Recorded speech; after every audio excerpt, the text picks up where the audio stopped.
Bismillahirrahmanirrahim. Assalamualaikum warahmatullahi wabarakatuh. Saya nama saya Farid Baba, di Hukum Tata Negara Islam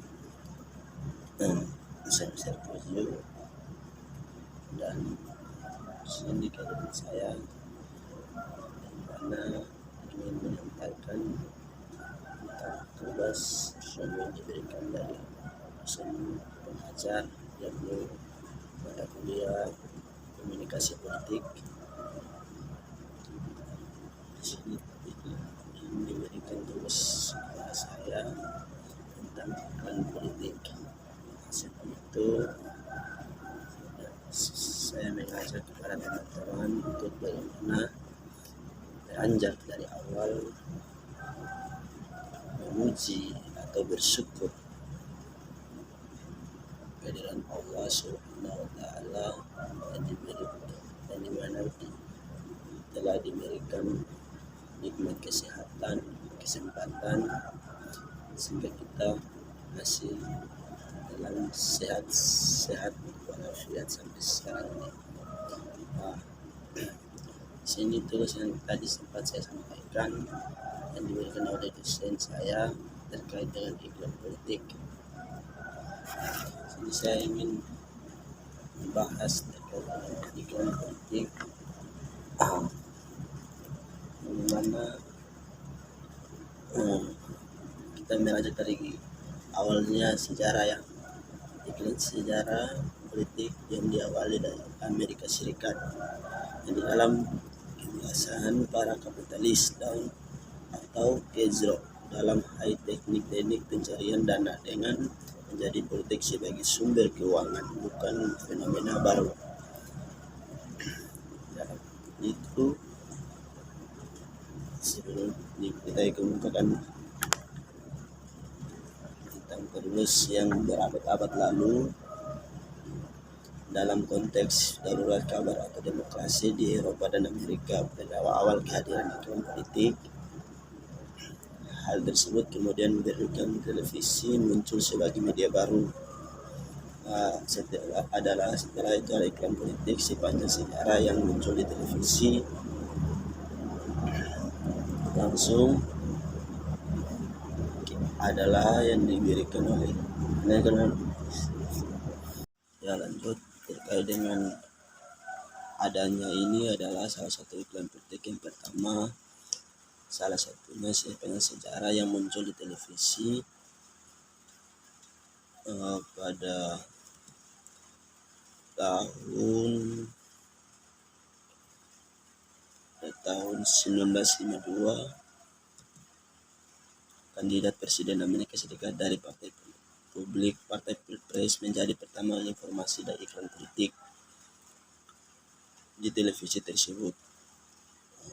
Langsung dari tahun-tahun abad dan menggunakan iklan televisi. Tujuan kampanye pun di sini ada beberapa poin, bahwasanya setiap kampanye iklan politik itu mengeluarkan dari semua media yang dari awalnya misalnya koran, televisi pada saat itu semakin terjadi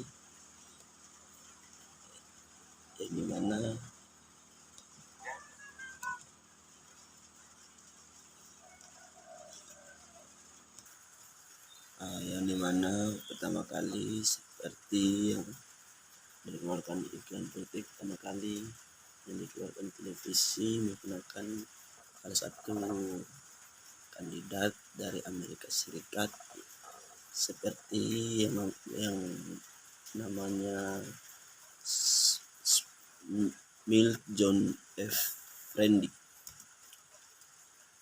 pada tahun 1960.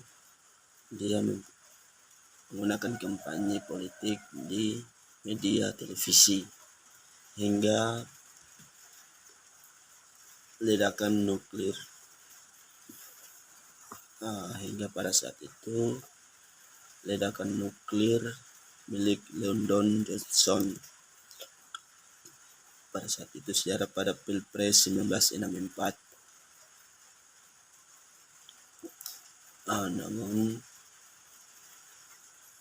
beberapa kandidat-kandidat atau televisi yang ditayangkan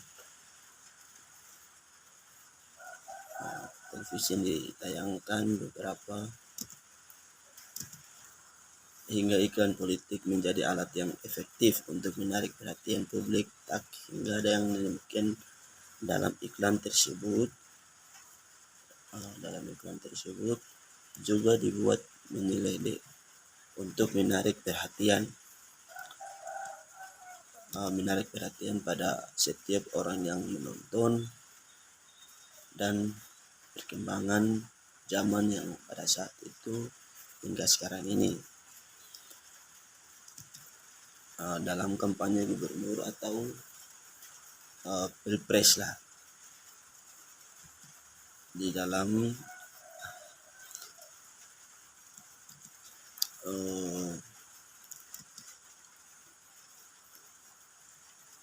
mengenai televisi sebagai iklan politik baru ini dimulai pada tahun 1952. Iklan politik pertama kali muncul televisi kenangkan beberapa negara terutama di Eropa dan Asia.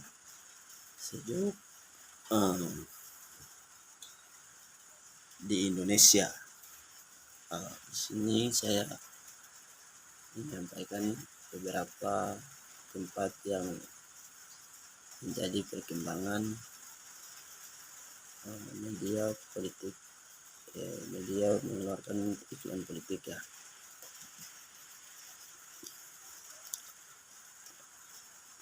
Hingga aksi kandidat anggota Kongres lebih sering jangan menyempatkan kematanya untuk mengkampanyekan salah satu aktor yang mengeluarkan pada saat itu mengeluarkan kampanye di mana para kandidat tampil di televisi atau media menjadi satu sorotan ya, salah satu sorotan bagi masyarakat untuk melihat program yang dijalankan oleh para kandidat. Salah satunya John Locke, dia mengeluarkan program anti senjata api. Terus iklan kampanye memang cukup karena menurut laporan Nielsen pada tahun 2016 rata-rata orang dewasa di Amerika Serikat menghasilkan 5-4 jam menonton televisi.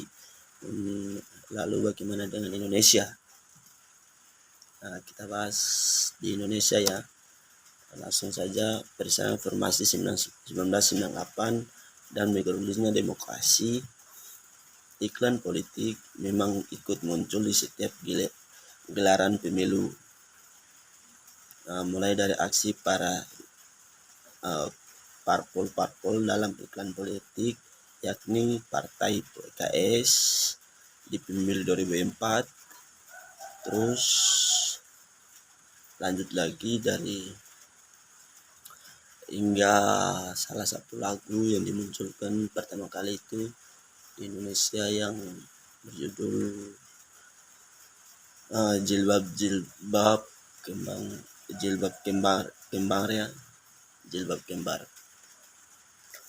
Terus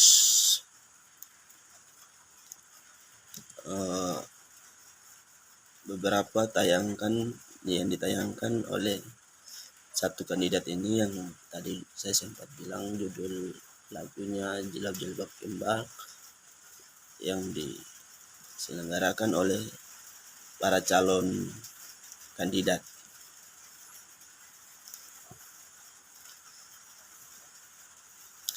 Terus satu kandidat lagi yang bernama yang menyalonkan sebagai anggota DPR lah ya, yang Ananda Osman, bernama Osman Ada juga aksi Osman Sepata Odang. Di iklan Partai Persatuan Daerah, dia mengeluarkan salah satu iklan yang dimana mempromosikan dirinya sebagai kandidat politik dalam parpol. Terus satu kandidat lagi, Sorditso, yang berkuda, dia mengeluarkan satu iklan politik di televisi pada saat itu, yang dimana Arianso ini dia menggunakan kuda untuk iklan politik partai PKPI. Terus langsung lagi lanjut,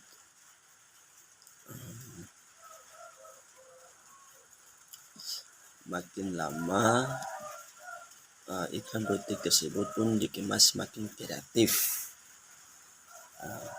Semakin lama, semakin berkembangnya zaman, iklan politik ini menjadi salah satu pedoman sebagai masyarakat yang selalu memberikan apresiasi ketika menonton, hingga menjadi kreatif di mata masyarakat. Terutama di pemilu 2019 kemarin, dimulai dari iklan hingga naiknya Bapak Prabowo Subianto. Pada saat itu Bapak mengeluarkan salah satu iklan yang dimana menyampaikan inspirasi atau visi dan misi yang dikeluarkan oleh Bapak Prabowo pada saat itu 2019 sebagai calon pilpres ya. Sebagai calonan pilpres saat itu, hingga iklan politik yang dikeluarkan oleh Bapak Jokowi, yang dimana satu tempat itu cerpen ya, antara dalam keluarga memiliki perdebatan antara anak dan ibu, sempat mengeluarkan beberapa teknik peniksi yang untuk bagaimana menjadi salah satu cuan bagi pandangan masyarakat. Dalam kemasan iklan politik ini, pada akhirnya mengikuti strategi marketing pada umumnya, yaitu meraih dalam keberatan tokoh partai atau program tersebut. Inilah yang disebut sebagai brand awareness. Apa tadi saya bilang? Inilah yang disebut sebagai brand awareness. Lanjut, yang salah satunya sekedar oleh yang dikejar oleh PSI pada saat itu, kembali pada masuk kepada salah satu tokoh Kanber Janlik yang mengatakan bahwasanya menyebutkan bahwa pembangunan brand awareness dalam politik adalah hal yang esensial atau demi meraih brand equity. Istilah dalam nilai jual sebagai pengetahuan yang akan nama disebut sebagai brand quality ketika membicarakan persaingan yang terjadi. Ada maksud dari tadi itu, dia mempersaingkan ketika beberapa parpol atau kandidat yang menyampaikan, dia merangkul di dalam situ dalam persaingan antara partai atau antara kandidat yang tadi saya sampaikan, bisa diraih dengan menggunakan strategi promosi atau iklan. Berpopulasi menarik publik menggunakan sosial media atau sponsorship hingga event-event yang menarik.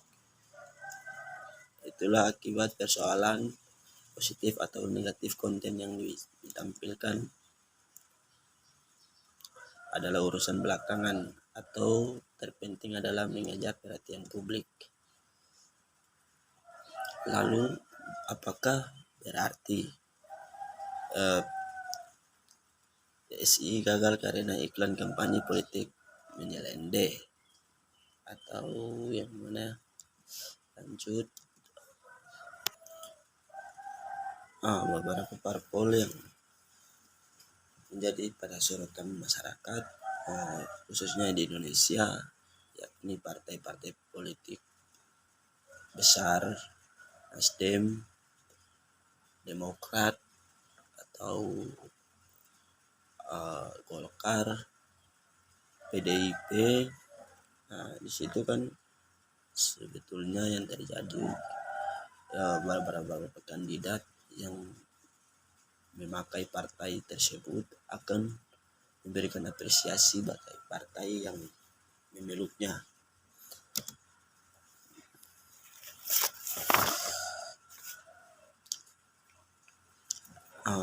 Mungkin sampai di situ dulu.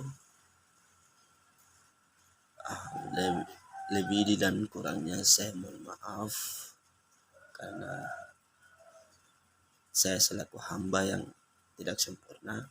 Jadi wabillahi taufiq wal hidayah. Wassalamualaikum warahmatullahi wabarakatuh.